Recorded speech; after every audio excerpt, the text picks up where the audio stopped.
Now, from the home of the 2026 Winter Olympics and streaming live on KWQC+, this is a KWQC TV6 News Update.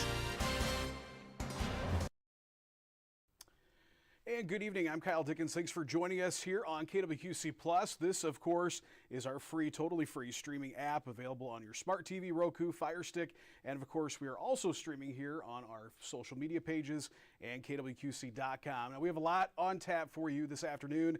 First, the Super Bowl and the Olympics are both here on KWQC.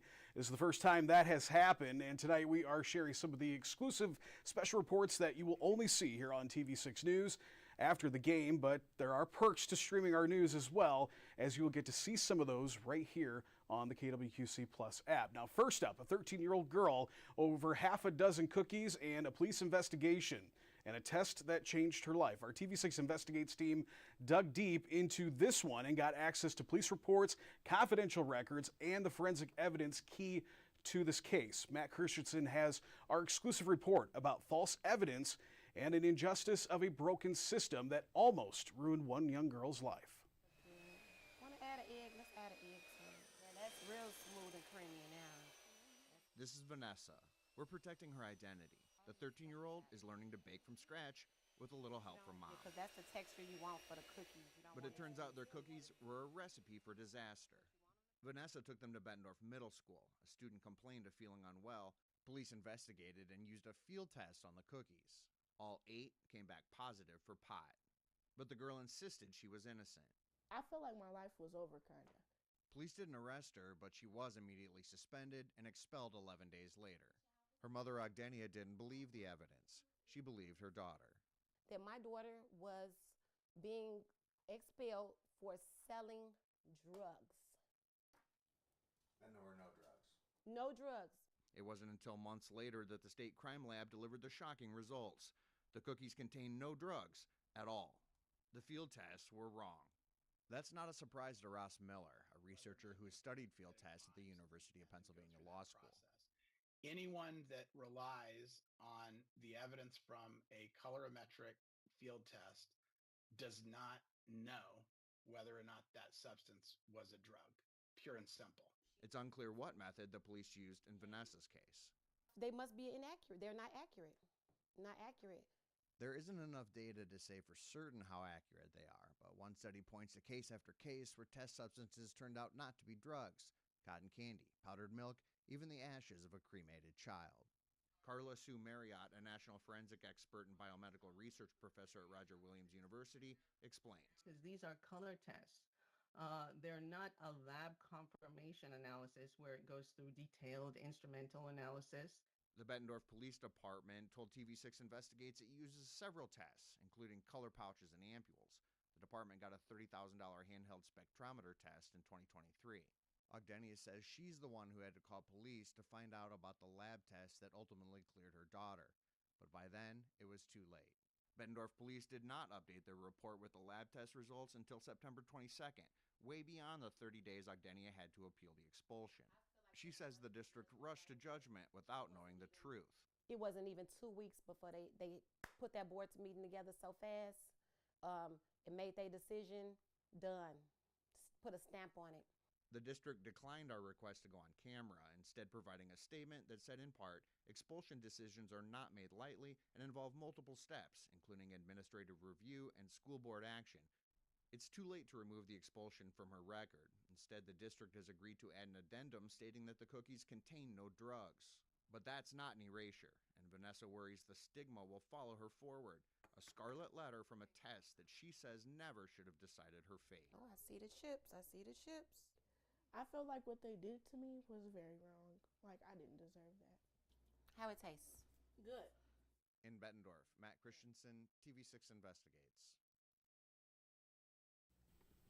And TV6 Investigates Matt Christensen joins us now to talk about how he put the story together. Matt, you were expecting to hear more from the police on this one. Sure, we wanted their perspective, and we filed a Freedom of Information Act, or a FOIA, to get the body cam video of the investigator actually testing those cookies. The department approved our request, and we put down $150 for that deposit for the video, got some documents back from them, and then last week we learned that the department was, in fact, denying our request. So KWQC is now working with the city to get that money back. Some good news here, though. As for Vanessa, she started over at a new school here in the Quad Cities. She's on the honor roll, and she was recognized as Student of the Month in November. Well, that's some good news. Great investigation, Matt. Thank you so much for that reporting. And a reminder, if you have a story that you want us to investigate, you can submit tips to the Investigates team at tv6investigates@kwqc.com. And now to some of our top stories this Sunday. Police are looking for a suspect after a stabbing in Fort Madison earlier this morning. Now, we know that the call came in as a disturbance near 30th and Avenue J. Emergency crews took 32-year-old Jacob Hogg to a local hospital with injuries. No suspects have been charged at this time.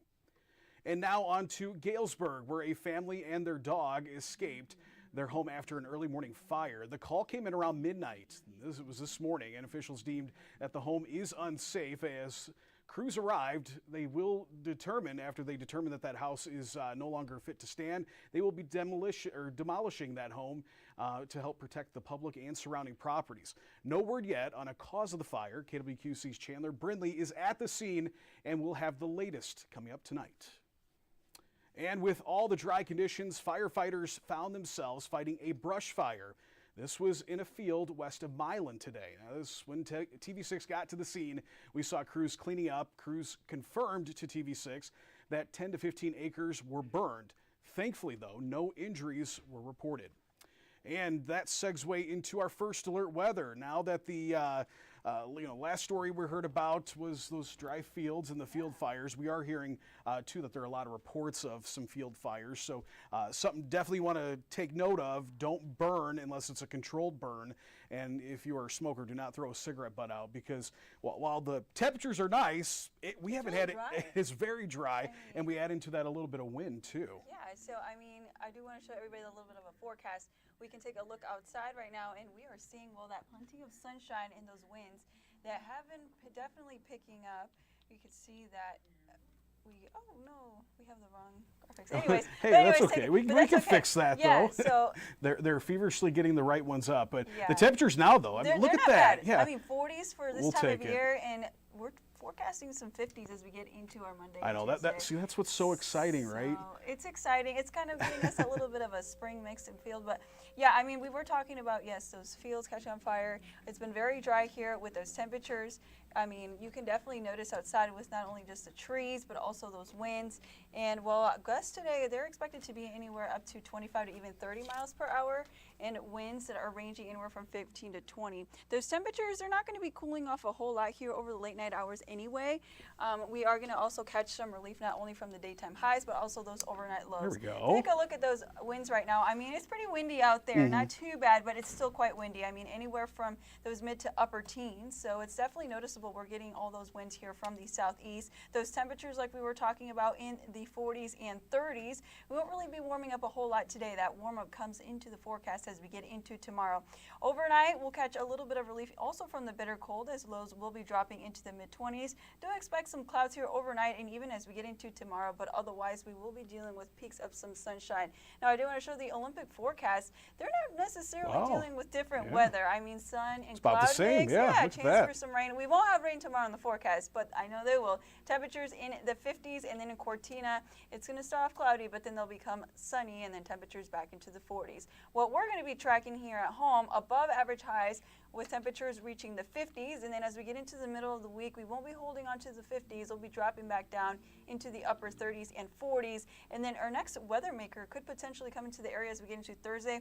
We are tracking the possibility for some flurries and even another system that could impact the area come on Saturday, so we will be keeping a very close eye onto that. Here's a look at that 7-day forecast. Tomorrow calls for a high of 51 degrees under partly sunny skies. Sunshine as well as we get into Tuesday with a high of 50. Take a look at those overnight lows. Not too bad for this time of year. High of 43 as we get into Wednesday, 39 for Thursday with a slight chance that we can be seeing possibly some flurries, if not a little bit of a mix. But of course, with these temperatures, that can break the kind of precipitation that we get around this time of year. We'll end the work week with some sunshine, a high of 40. As we get into next Saturday, we're tracking the possibility for some rain, if not freezing rain, with a high of 38. So, of course, we're going to quickly monitor that here all week long. And obviously, if it calls for a first alert day or some impactful weather, myself, Kyle, and the rest of the weather team will be here to update. We will. But you know what? Hey, that forecast, though, the 50s, that's spring, exciting. Fake spring. Yeah. I cannot. Well, it is. And we were looking at some of the long range stuff, and I can tell you, just by the looks of it, looks like winter is far from over. So we'll have some more winter to come. So snow lovers, don't worry, there's still some chances of winter returning. So appreciate it, Deanna. Thank you. And we'll be watching those, again, those reports of those field fires. So definitely want to take precautions if you do plan on doing any burning here this afternoon and evening. So coming up next, the Super Bowl is less than an hour away. And coming up, the TV6 sports team has a breakdown of what you can expect to see when the Seahawks and the Patriots face off tonight.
All right, well, welcome back. Thanks for joining us here on KWQC Plus. A Davenport native is getting the thrill of a lifetime working his third Super Bowl fan experience. How about this?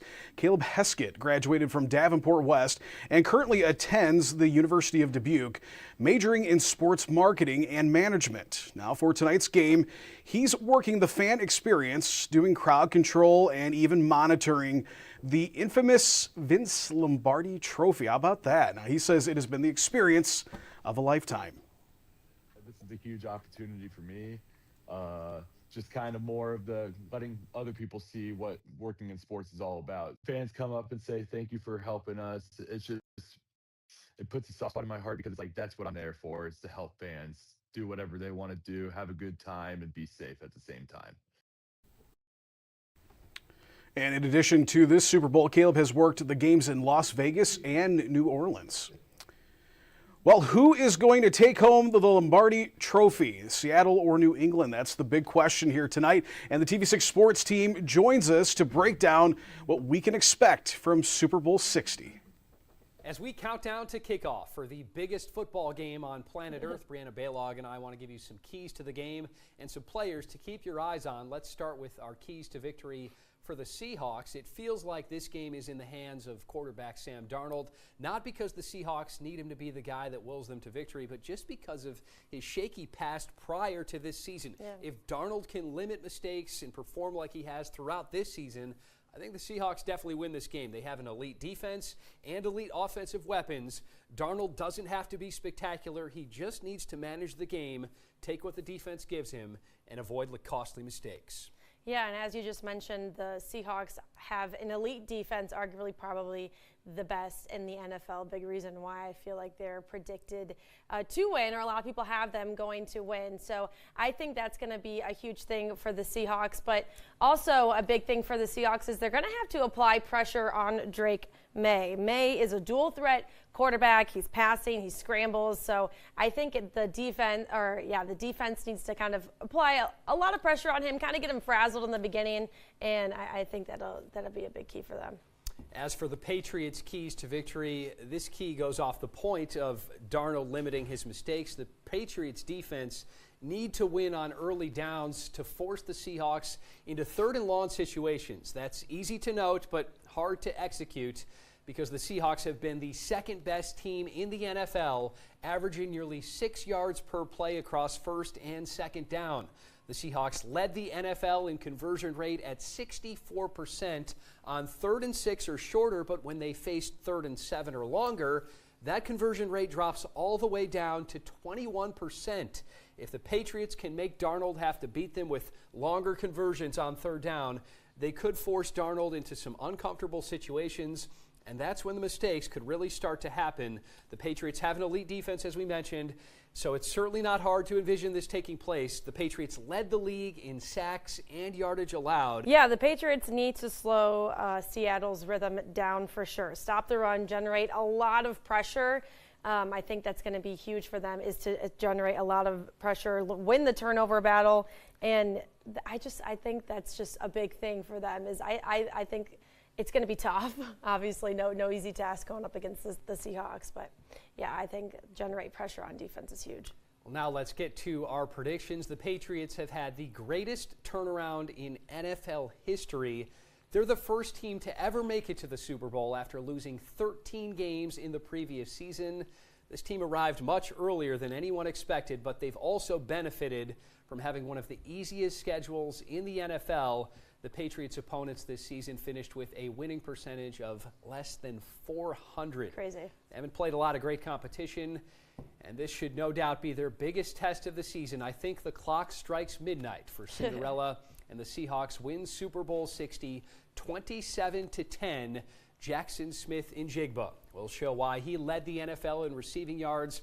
He'll win Super Bowl MVP honors. That's how I see the game playing out. What's your prediction, Brianna? Oh, yeah, I was just about to mention that was a huge honor for him.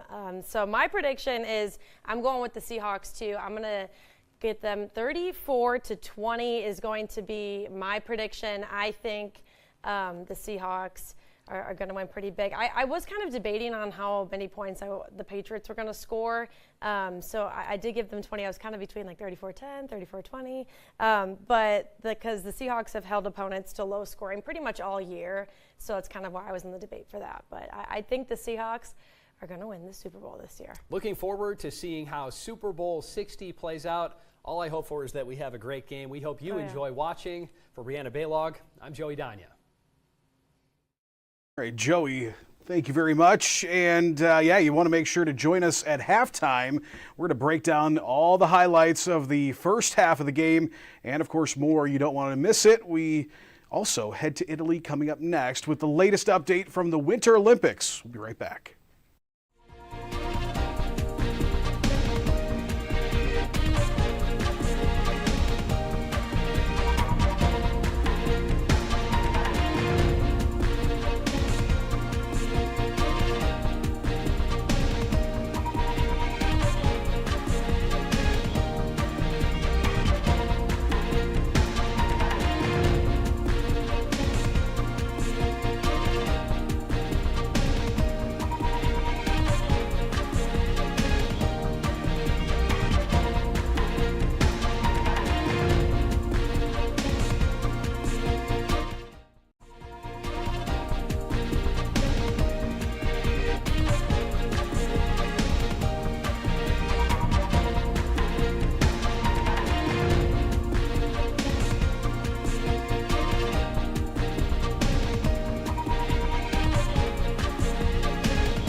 All right, welcome back to KWQC Plus. Over in Milan, heartbreak for Lindsey Vonn and Team USA this morning. Vonn lost control within moments of starting her run downhill.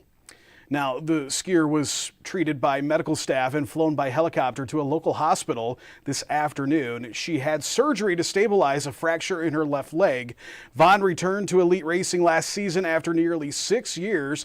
Just recently, she ruptured her ACL, but confirmed she would compete in Milan. Now, spoiler alert for you diehard Olympic fans, Team USA secured its first medal of the games today. Breezy Johnson took the gold medal in women's downhill. She balanced risk-taking while maintaining her speed all the way down the hill. And Johnson crossed the line in an amazing time of 1 minute 36.10 seconds, that is. The U.S. won a second medal in figure skating this afternoon. And here is a look at that medal count, and we can add one more to the list there. The host country, Italy, leads the way with 7 total medals so far for the Team USA. 2 medals, but it's gold. All right, and if you missed our stories on Tessa Janicki, you can catch them coming up on KWQC.com. Now just go to our homepage and click on our Olympics tab. Tessa is a Northern Illinois native who is playing on the U.S. women's hockey team. She and Team USA are 2-0 in pool play. They will take on Switzerland tomorrow and then a huge matchup with Canada come Tuesday. Exciting stuff there. Looking forward to that. When we come back, the mat is always home. Hear how one Quad City wrestler is still giving back to the sports despite some serious challenges. Well, more on that coming up.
All right, well, this weekend, Augustana hosted the D3 National Invite for Women's Wrestling, and TV6's Brianna Baylog joins us with why the event was a homecoming for a very accomplished wrestler.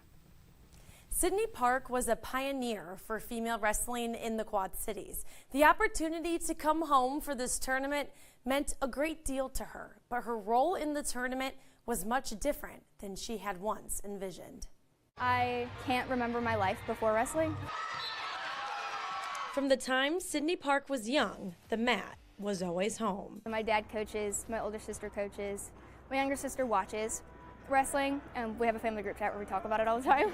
And then I officiate. Park carried that legacy throughout high school, where she competed at Assumption and Davenport Central, then in college at North Central. And I started wrestling freestyle, which was a whole new style, learning new moves, getting used to different period structures. I liked it a lot. And that's what we wrestle in college, women wrestle in college. So it was probably when I started developing at least a different or a new love for it. But her junior year, she suffered an injury. The very first tournament we had, something happened. It wasn't like a major event. It was like an over the time thing. All of a sudden, my neck got really stiff and in a lot of pain. I couldn't turn it at all. If there was any pressure on my head or neck, I was in like excruciating pain. After talks with her doctor, she made the decision to end her wrestling career. It was really hard. I cried when I had the conversation with my coach, Joe Norton. He was super understanding though, and told me that he was still here for me. When I told the team, we're super supportive. I told him I'd still be in the crowd and be rowdy. I plan on going to nationals with them and cheering on my teammates. They're still my teammates even though I'm not on the team this year. Instead of walking away, she found another way to stay involved with the sport she grew up loving, with officiating. And I just like fell in love with wrestling in a whole new way. That was really exciting. So from then on, I started officiating freestyle more. Last year I started officiating developmentals and stuff at the high school level. I went to a little bit more regional national events and officiated there. This year I got certified to do NCAA and NAIA. For Park, her role may be different, but the passion remains the same. It's a whole new level of love for the sport. Because even as an athlete, you get the experience of a coach kind of when you're like cheering on your team or in the stands, but you don't get the level of experience and appreciation for the sport of officiating without actually officiating. It's a new side of the sport that a lot of people don't get to see. Sydney says that wrestling has brought her to cool new places, lots of friends, and a big support system she can't imagine life without. All right. Well, many Quad City manufacturers may not realize one of the region's most advanced research and development lab is right here in the QCA. Now, this is the Quad City's Smart Design and Manufacturing Lab in Davenport. It's run by Iowa State University and focuses on advanced manufacturing and materials. Researchers here work on technologies like 3D concrete, printing, metal 3D printing, and robotics. Also advanced materials, much of it supporting the U.S. military. But the lab is also available to help local manufacturers develop products, test ideas, and solve production problems. One of the other purposes of this facility is to work with manufacturers to help them implement new technologies in their product lines. So we have the capabilities here and with our partner institutes to support their manufacturing, research, and development. And funding is also available for eligible manufacturers. Illinois-based companies can apply through the Illinois Innovation Voucher Program, while Iowa manufacturers can access support through Iowa State's Center for Industrial Research and Service. All right, well, make sure you join us every day through the Olympics here at 4:30 for a preview of what is happening in prime time, the medal count, and some of our special stories TV6 is sharing. Thanks for joining us. Enjoy the first half of the game and come hang out with Joey and I coming up at halftime. We'll see you then.